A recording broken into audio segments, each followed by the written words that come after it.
بسم الله الرحمن الرحيم إن الحمد لله نحمده ونستعينه ونستغفره ونؤمن به ونتوكل عليه ونعوذ بالله من شرور أنفسنا ومن سيئات أعمالنا من يهده الله فلا مضل له ومن يضلله فلا هادي له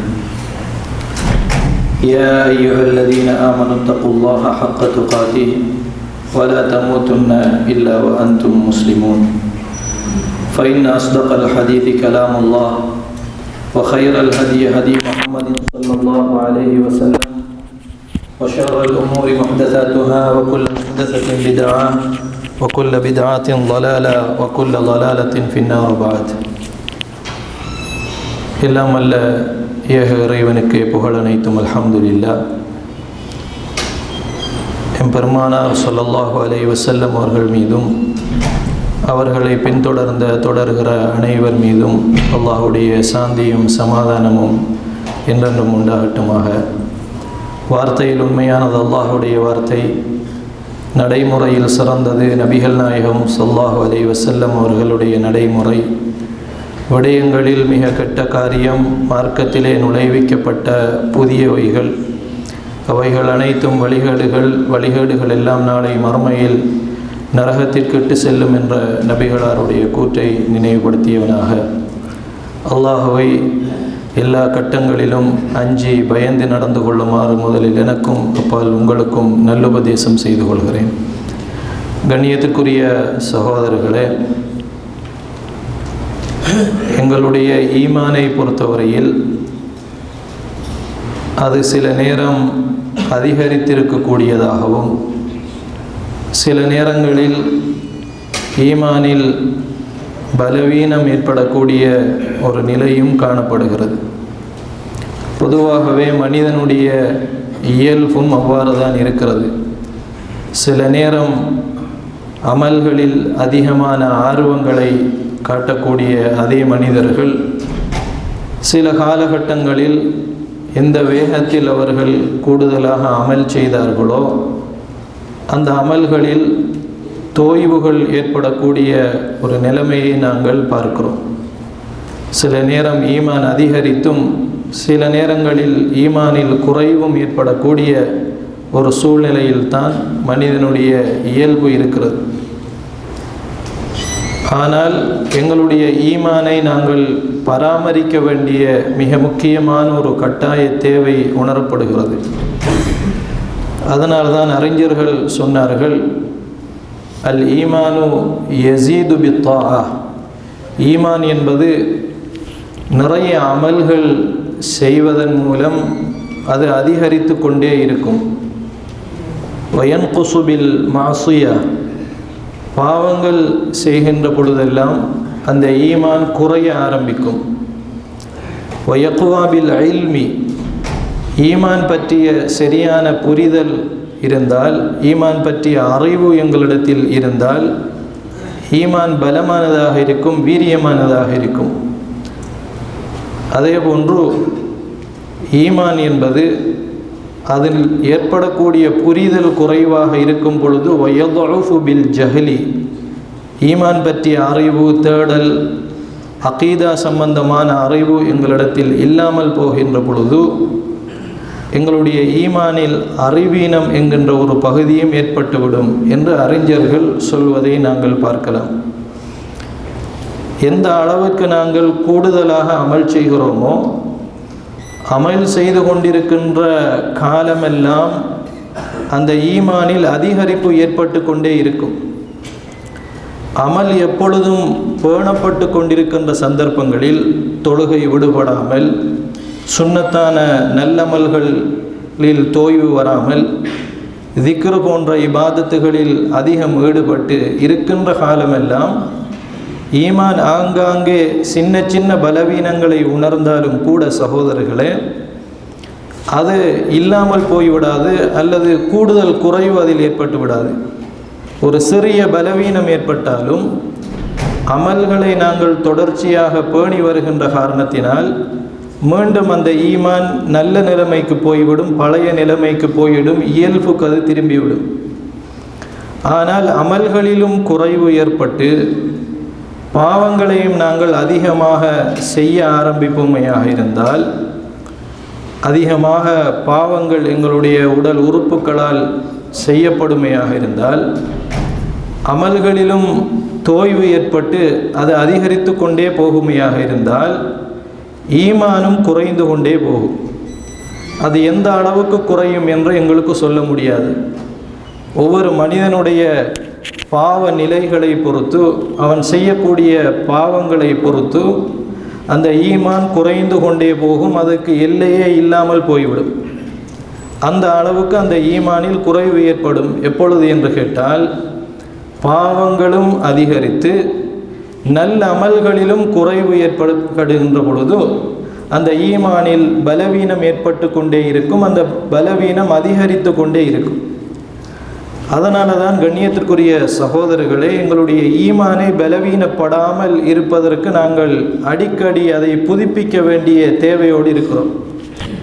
அல்லாஹு ஜல்லஷானஹு தஆலா அல் குர்ஆனில் ஈமானுடைய பலவீனங்கள் சம்பந்தமாக, பலவீனப்பட்ட உள்ளங்களை பற்றி ஏராளமாக அல் குர்ஆனிலே சொல்லியிருக்கிறான். உதாரணமாக அல்லாஹு தஆலா சுட்டி காட்டுகிறான், அல் கல்புல் மரீல், நோய்வாயோடு இருக்கக்கூடிய உள்ளம் என்று அல்லாஹு தஆலா சொல்கிறான். அதே போன்று அல் கல்புல் காஃபிலை பற்றி அல்லாஹ் பல இடங்களில் சொல்லி காட்டுகிறான். பராமுகமான, கவனமில்லாத, தொழுகையில் கவனமில்லாத, அல் குர்ஆன் ஓதுவதில் கவனமில்லாத, இன்ன பிற மார்க்க விஷயங்களில் கவனமில்லாத உள்ளம், அல் கல்புல் காஃபில். அதே போன்று அல்லாஹு தஆலா சுட்டி காட்டக்கூடிய உள்ளம்தான் அல் கல்புல் காசி என்று சொல்லப்படக்கூடிய உள்ளம், இறுகி போன உள்ளம். நல்லமல்களில் ஆசை வராது, ஆர்வம் வராது. அதே போன்று அல்லாஹு தஆலா அல் கல்புல் முகஃபல், மூடப்பட்ட உள்ளம். இதை பற்றியும் அல்லாஹ் அல் குர்ஆனில் சொல்கிறான். நல்ல விஷயங்கள் உள்ளே போகாது. எவ்வளோ உபதேசம் சொல்லப்பட்டாலும் அந்த உள்ளத்திற்குள் நல்ல விஷயங்கள் இறங்காது. அல் கல்புல் முகஃபல் என்று சொல்வார்கள். அதே போன்று அல்லாஹ் ரப்புல் ஆலமீன் அல் கல்புல் அஅமா, அகப்பார்வையில் தெளிவில்லாத, அகப்பார்வை இல்லாமல் போன உள்ளம், குருடாகி போன உள்ளம் என்று அல்லாஹு தஆலா உள்ளத்தின் பலவீனத்தை இப்படியும் பல இடங்களில் சுட்டி காட்டுகிறான். இன்னொரு இடத்தில் அல்லாஹு தஆலா சுட்டி காட்டுகின்ற பொழுது இன்னொரு வகையான உள்ளத்தை அல்லாஹ் சொல்கிறான், அல் கல்புல் மன்கூஸ், தலைகீழாக மாறிவிட்ட, தலை குத்தாக மாறிவிட்ட உள்ளத்தை பற்றியும் அல்லாஹு தஆலா சொல்கிறான். எதை உள்ளம் சிந்திக்க வேண்டுமோ அதை சிந்திக்காமல், எதை சிந்திக்க கூடாதோ, எதில் ஆர்வப்படக்கூடாதோ, எதை பற்றி யோசிக்கக்கூடாதோ அந்த விஷயத்தை அது யோசித்து கொண்டிருக்கும். அதே போன்று அல்லாஹு தஆலா இன்னொரு வகையான உள்ளத்தை பற்றி சொல்லி காட்டுகிறான், அல் கல்புல் மத்பூ என்று சொல்லுவார்கள். உள்ளத்தினுடைய இயல்பே, அதனுடைய தன்மையே எப்படி மாறிவிட்டது என்று சொன்னால், பாவத்தின் தன்மையாக மாறிவிட்ட உள்ளம் என்று அல்லாஹு தஆலா சொல்கிறான். இப்படி பல உள்ளங்கள். இன்னொரு உள்ளத்தை பற்றி அல்லாஹ் சொல்கின்ற பொழுது அல் கல்புல் மக்தூம் என்கின்ற வகையான ஒரு உள்ளத்தை சொல்கிறான், சீல் வைக்கப்பட்ட உள்ளம். உள்ளத்துக்கு மட்டும் அல்லாஹு ஜல்லஷானஹு தஆலா இவ்வளவு வகையான சொற்பிரயோகங்களை அல் குர்ஆனிலே பாவித்திருக்கிறான். இந்த வகையில் உணர்த்தக்கூடிய வகையில் அல் குர்ஆனில் உள்ளம் பலவீனம் என்கின்ற அடையாளத்தை அல்லாஹ் பல இடங்களில் சொல்கிறான். இன்னொரு இடத்தில் சொல்கின்ற பொழுது உரை போடப்பட்ட உள்ளம், அதாவது அக்லஃப் என்று நாங்கள் சொல்லுவோம், குல்ஃப் என்று சொல்லுவார்கள். அந்த உள்ளங்கள் எப்படிப்பட்டது என்று சொன்னால், ஒரு உரையால் மூடப்பட்ட, கவர் பண்ணப்பட்ட உள்ளம் என்று அல்லாஹு தஆலா சொல்கிறான். எனவே மனிதர்களுடைய உள்ளங்கள் அவர்களுடைய பாவங்களுக்கு ஏற்ப, அவர்கள் தனிப்பட்ட வாழ்க்கையில் என்ன பாவங்கள் செய்கிறார்கள், அவர்களுக்கும் அல்லாஹுக்கும் மத்தியிலே அவர்கள் நிறைவேற்ற வேண்டிய காரியங்களில் என்னென்ன பாவங்களை எல்லாம் அவர்கள் செய்கிறார்கள் என்பதை பொறுத்து இந்த உள்ளத்தினுடைய தன்மை பலவீனமான உள்ளங்களில் உள்ள ஒன்றாக அது மாறிவிடும். ஆக கண்ணியத்திற்குரிய சகோதரர்களே, இந்த வகையான உள்ளங்களிலே இருந்து எங்களுடைய உள்ளத்தை நாங்கள் பாதுகாப்பதற்கு முயற்சி செய்ய வேண்டும். பொதுவாக உள்ளம் பலவீனப்படுமையாக இருந்தால் அதற்கு என்று சில படித்தரங்கள் இருக்கின்றன. முதலாவது, அன்புள்ள சகோதரர்களே, மலாஹிரு ضعஃபில் ஈமான், ஈமானுடைய பலவீனத்தின் வெளிப்பாடுகள் என்கின்ற ஒரு பெரிய பகுதியே இருக்கிறது. நம்முடைய ஈமான் சரியாக இருக்கிறதா அல்லது பலவீனம் அடைந்து விட்டதா என்பதை சோதித்து பார்ப்பதற்காக வேண்டி நம்முடைய உள்ளத்தில் இருந்து வெளிப்படக்கூடிய சில வெளிப்பாடுகள் இருக்கின்றன. அந்த முலாஹிருல்லாஃப், அந்த பலவீனத்தின் வெளிப்பாடுகள் எங்களிடத்திலே இருக்கிறதா என்பதை நாங்கள் பரிசோதித்து பார்க்க வேண்டும். அன்புள்ள சகோதரர்களே, அப்படியான பலவீனங்கள் ஒவ்வொரு படித்தரமாக இருக்கும். முதலாவது என்ன என்று கேட்டால், பாவம் என்கின்ற ஒரு சூழ்நிலை வருகின்ற பொழுது எந்த ஒரு கட்டுப்பாடும் இல்லாமல் வேகமாக பாவத்திற்குள் நாங்கள் உள்வாங்கி விடுவோம். பாவத்திற்குள் எங்களை கட்டுப்படுத்த முடியாமல் அந்த பாவத்தினுள் மிக சுலபமாக, மிக எளிமையாக அந்த பாவத்தினுள் நாங்கள் மாட்டிக்கொள்வோம். இப்படியான ஒரு மனோநிலை இருக்கிறது.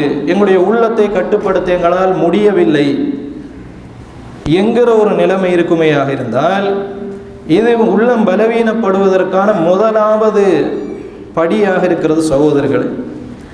இரண்டாவது என்ன, இப்படியான ஒரு பலவீனம், எந்த பாவத்தை பார்த்தாலும் செய்ய வேண்டும் என்கிற ஒரு தூண்டுதல் உள்ளத்துக்குள் வந்து கொண்டே இருக்கிறது என்று சொன்னால், இந்த பலவீனத்தின் இரண்டாவது வெளிப்பாடு எப்படி இருக்கும் என்றால், எந்த ஒரு அல்குரானிய வசனங்களை நாங்கள் கேட்டாலும் அதிலே உள்ளம் தாக்கம் பெறாது, நசீஹத்து பெறாது. இது இரண்டாவது பலவீனம். மறுமையை பற்றி, கபரை பற்றி, நரக வேதனைகளை பற்றி எவ்வளவுதான் சொல்லப்பட்டாலும் உள்ளத்துக்குள் ஒரு தஅஸ்ஸுர், உள்ளத்திற்குள் ஒரு தாக்கம் வராது. இது இரண்டாவது பலவீனம். மூன்றாவது, கண்ணியத்திற்குரிய சகோதரர்களே, இந்த இரண்டாவது பலவீனம் எங்களுக்கு ஏற்பட்டு விட்டால் அமல்களில் கடுமையான ஒரு சோர்வு ஏற்படும். இப்படியான ஒரு நிலைமை வருகின்ற பொழுது ஈமானுடைய பலவீனங்கள் அதிகரித்து அதிகரித்து அமல்களிலும் சோர்வு ஏற்பட்டு இறுதியாக மார்க்கத்திலே இருந்து நாங்கள் அதிகம் தூரமாகி போகக்கூடிய ஒரு சூழ்நிலை உருவாகிவிடும். அல்லாஹ் பாதுகாக்க வேண்டும். அல்லாஹு தஆலா அல் குர்ஆனிலே சொல்கிறான், ஃபவைலுல் லில் காசியத்தி குலூபுஹும் மின் திக்ரில்லாஹ். அல்லாஹுடைய திக்ர், அல்லாஹ்வை நினைவுபடுத்துவதை விட்டும் தூரமாகி இருக்கக்கூடிய கரடுமுரடான உள்ளங்களுக்கு சாபம்தான் உண்டு என்று அல்லாஹு ஜல்லஷானஹு தஆலா சொல்கிறார். அதே நேரத்தில் எந்த உள்ளம் சுவர்க்கம் போகக்கூடிய உள்ளம் என்று சொல்லுகின்ற பொழுது கல்புன் சலீம், இந்த மாதிரியான அல்லாஹு ஜல்லஷானஹு தஆலா குறிப்பிடக்கூடிய பலவீனங்களில் இருந்து பாதுகாப்பான உள்ளம்தான் சுவர்க்கம் போகக்கூடிய உள்ளமாக இருக்கும் என்று அல்லாஹ் அல் குர்ஆனிலே சொல்கிறான். ஆக கண்ணியத்திற்குரிய சகோதரர்களே, இந்த உள்ளத்தின் பலவீனத்தில் இருந்து எங்களை நாங்கள் பாதுகாத்து கொள்ள வேண்டும். அதற்கு வல்ல ரப்புல் ஆலமீன் எம் அனைவருக்கும் தௌஃபீக் செய்வானாக.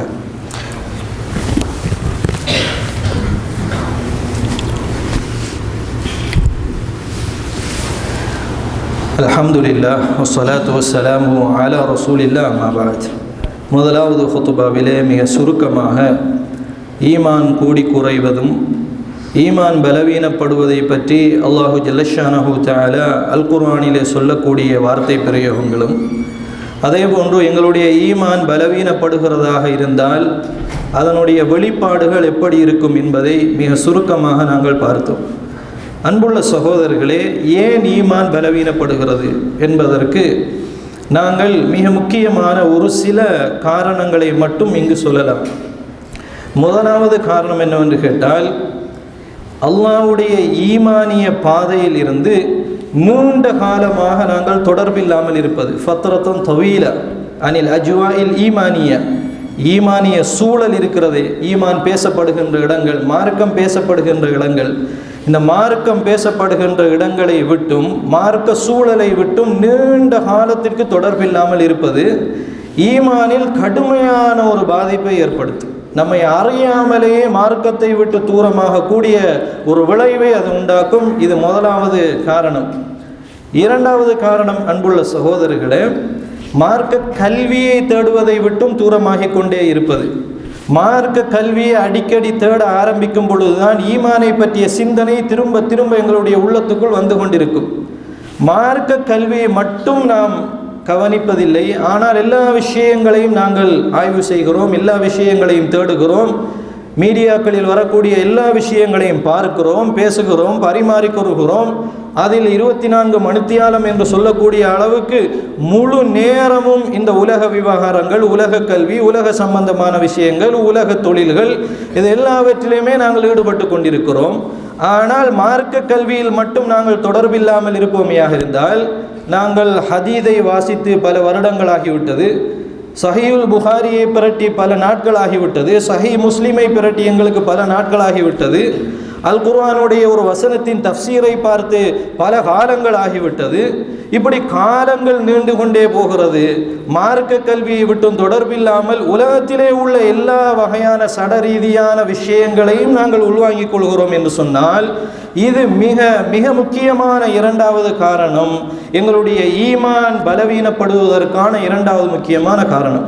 மூன்றாவது, அன்புள்ள சகோதரர்களே, இறுதியாக ஈமான் பலவீனப்படுவதற்கான காரணங்களில் மிக முக்கியமான காரணங்களில் ஒன்று பாவத்தினுடைய சூழ்நிலையை நாங்கள் தெரிவு செய்வது. பாவம் நிறைந்திருக்கக்கூடிய அல்லது பாவத்திற்கு வாய்ப்பான அல்லது பாவத்திற்கு உதவக்கூடிய, சப்போர்ட் பண்ணக்கூடிய அல்லது பாவத்துக்குள் எங்களை இழுத்து கொண்டு போய் உள்ளே விழுத்தாட்டி விடக்கூடிய, எங்கு பார்த்தாலும் பாவத்தினுடைய காட்சிகளே தெரியக்கூடிய ஒரு மோசமான மார்க்கத்தினுடைய சூழலை விட்டும் தூரமான, மார்க்கத்திற்கு புறம்பானவர்கள், உண்மையான அஹ்லாக்கில் இல்லாதவர்களோடு மாத்திரம் தொடர்பை ஏற்படுத்தி கொள்ள முடியுமான சூழல்கள் இருக்குமே, இந்த மாதிரியான சூழல்களை நாங்கள் அதிகம் தெரிவு செய்தால், ஒரு பயான் நடக்கிறது, அங்கு செல்வதற்கு நமக்கு ஆர்வம் இல்லை, ஆனால் ஒரு களியாட்டம் நடக்கிறது என்று சொன்னால் அங்கு செல்வதற்கு நமக்கு ஆர்வம் இருக்கிறது. அல்லாஹ்வுடைய மார்க்கத்திற்காக நேரம் செலவழிப்பதற்கு எங்களுக்கு ஆர்வம் இல்லை. அதே நேரத்தில் இசை, பாட்டு, சினிமா இந்த மாதிரியான பகுதிகளுக்குள் எங்களுக்கு அதிக ஆர்வம் இருக்கிறது. அல் குர்ஆனை வாசிப்பதற்கும் பார்ப்பதற்கும் எங்களுக்கு ஆர்வம் இல்லை. ஆனால் இரவு முழுவதும் நிலைத்திருந்து தவறான காட்சிகளை பார்ப்பதற்கு எங்களுக்கு ஆர்வம் வருகிறது. நமக்கு சுற்றி இருக்கக்கூடிய சூழல் எல்லாமே உலகாயுத ரீதியான சிந்தனையாக இருக்கிறது, அல்லது ஷைத்தானுடைய தூண்டுதலாக இருக்கிறது, அல்லது பாவத்திற்கான வழிகளாக இருந்தால் இது மூன்றாவது காரணம், எங்களுடைய ஈமான் பலவீனப்படுவதற்கான மிக முக்கியமான மூன்றாவது காரணம். பல காரணங்கள் இருக்கின்றன. இந்த மூன்று மிக முக்கியமான காரணங்களில் இருந்து நாங்கள் விடுபட வேண்டும், உடனடியாக மீள வேண்டும். அப்பொழுதுதான் எங்களுடைய உள்ளம் பரிசுத்தம் அடையும். அன்புள்ள சகோதரர்களே, உள்ளம் நோய்வாய்ப்பட்டிருக்கின்ற பொழுது இந்த நோய்க்கு எப்படி மருந்து செய்யலாம் என்பதும் ஒரு மிகப்பெரிய ஒரு பகுதி. அதிலே ஒரு விஷயத்தை மட்டும் நான் இங்கு சொல்லி நிறைவு செய்து கொள்கிறேன். நபிகள் நாயகம் ஸல்லல்லாஹு அலைஹி வஸல்லம் அவர்கள் அடிக்கடி ஷைத்தானிடத்திலே இருந்து பாதுகாப்பு தேட சொன்னார்கள். உஸ்மான் இப்னு அபில் ஆஸ் ரலியல்லாஹு அன்ஹு அவர்கள் நபிகள் நாயகம் ஸல்லல்லாஹு அலைஹி வஸல்லம் அவர்களிடத்திலே வந்து, அல்லாஹ்வுடைய தூதரே, நான் தொழுகின்ற பொழுது ஹால பைனி வபைன ஸலாத்தி வபைன கிராஅத்தி, நான் தொழுகின்ற பொழுது எனக்கும் என்னுடைய தொழுகைக்கும் என்னுடைய அல் குர்ஆன் ஓதுதலுக்கும் மத்தியில் இடையிலே குறுக்காக நிற்கிறான் ஷைத்தான். இப்படியான ஒரு இடைவெளி எனக்கு தெரிகிறது என்று ரசூலுல்லாஹ்விடத்திலே முறைப்பாடு செய்கிறார். அல்லாஹ்வுடைய தூதர் ஸல்லல்லாஹு அலைஹி வஸல்லம் அவர்கள் சொல்லுகிறார்கள், அப்படி என்றால் அது தொழுகையில் வரக்கூடிய ஒரு ஷைத்தானாகிய ஹின்ஸப் என்ற வகையை சார்ந்த ஒரு ஷைத்தானாகும். ஃபைத அஹ்ஸஸ்தஹு, நீ அப்படியான ஒரு இடை விலகலை உணர்ந்தால், மார்க்கத்தை விட்டு நம்முடைய உள்ளம் தூரமாகி போகிறது, நம்முடைய உள்ளம் பலமாக இல்லை, அதில் ஏதோ ஒரு மோசமான ஒரு விளைவு ஏற்பட்டிருக்கிறது என்பதை ஃபைத அஹ்ஸஸ்தஹு, அதை உன்னுடைய உள்ளத்துக்குள் நீ உணர்ந்தால் உடனடியாக ஷைத்தானிடத்திலே இருந்து பாதுகாப்பு தேடு அல்லாஹ்விடத்தில் என்று நபிகள் நாயகம் ஸல்லல்லாஹு அலைஹி வஸல்லம் அவர்கள் சொன்னார்கள். கண்ணியத்திற்குரிய சகோதரர்களே, இந்த வஸ்வாஸ் என்கின்ற பகுதிக்கு அறிஞர்கள் சொல்லக்கூடிய மிக முக்கியமான எளிமையான பிரார்த்தனை அஊது பில்லாஹி மினஷ் ஷைத்தானிர் ரஜீம். இதை அடிக்கடி நாங்கள் சொல்ல வேண்டும். ஏனென்றால் ஈமான் பலவீனப்படுவதற்கு பல காரணங்கள் இருக்கின்றன. ஒரு பகுதி ஆசை பகுதியாக இருக்கிறது, இன்னொரு பகுதி ஷுபஹாத், மார்க்கத்திலே வரக்கூடிய தேவையில்லாத சந்தேகங்களாக இருக்கின்றன, இன்னொரு பகுதி மார்க்கத்தில் இருக்கக்கூடிய பிடிப்பை மெல்ல மெல்ல மெல்ல கலட்டி வேரடி மண்ணோடு தூக்கி எடுத்து நம்முடைய உள்ளத்திற்கும் மார்க்கத்துக்கும் இடையிலான தொடர்பை அறுக்கக்கூடிய ஒரு பெரிய முயற்சியை ஷைத்தான் செய்து கொண்டிருக்கிறார். அடிக்கடி இந்த மாதிரியான வஸ்வாசுகளிடத்திலே இருந்து நாங்கள் அல்லாஹ்விடத்திலே பாதுகாப்பு தேடிக்கொள்ள வேண்டும். அன்புள்ள சகோதரர்களே, இந்த ஹுத்துபாவில் மிக சுருக்கமாக ஈமான் பலவீனப்படக்கூடிய மிக மோசமான ஒரு காலத்தில் நாங்கள் வாழுகிறோம். எனவே இந்த ஈமானை பாதுகாப்பதற்கான அதிகமான முயற்சிகளில் நாங்கள் ஈடுபட வேண்டும், அதிகமான அமல்களில் நாங்கள் ஈடுபட வேண்டும். அப்படி ஈடுபட்டு நாளை மறுமை நாளில் சுவர்க்கம் செல்லக்கூடிய நல்லடியார்களாக என்னையும் உங்களையும் வல்ல ரப்புல் ஆலமீன் ஆக்கியருள்வானாக. வ ஆகிரு தஅவானா அனில் ஹம்துலில்லாஹி ரப்பில் ஆலமீன்.